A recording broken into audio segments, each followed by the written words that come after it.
Sanksi tegas berupa pemecatan akan diberikan kepada Dewa Sukrawan, kader Partai Demokrasi Indonesia Perjuangan yang berencana maju pada pendaftaran bakal calon Bupati dan Wakil Bupati Buleleng 2017 melalui jalur independen.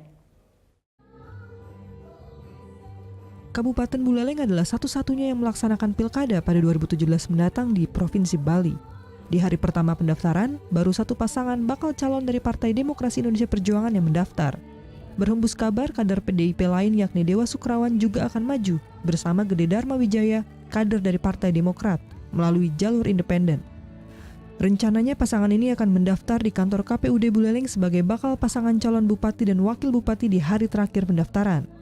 Hal ini membuat Ketua DPD PDIP Bali Iwayan Koster geram dan akan mengeluarkan sanksi tegas pemecatan sebagai kader partai kepada Dewa Sukrawan jika tetap nekat maju mendaftar.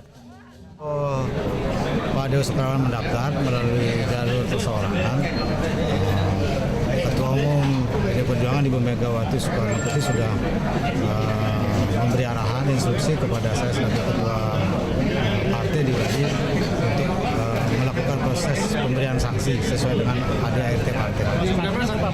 Ya, sanksinya bisa penonaktifan dari jabatan, pemberhentian dari jabatan secara permanen. Yang paling berat adalah pemecatan. Salah satu syarat calon independen untuk maju pada Pilkada Buleleng adalah memiliki dukungan KTP sebanyak 40.283. Hingga saat ini pasangan Dewa Sukrawan Gede Dharma Wijaya baru mengumpulkan KTP sebanyak 18.000 dan harus menambah dukungan sebelum penetapan bakal calon bupati dan wakil bupati Buleleng pada Oktober mendatang. Putu Wijana melaporkan untuk NET.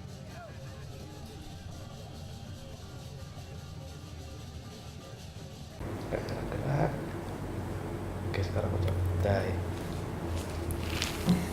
Udah selesai kan nontonnya? Nah, jadi jangan lupa buat like, komen, dan subscribe ya.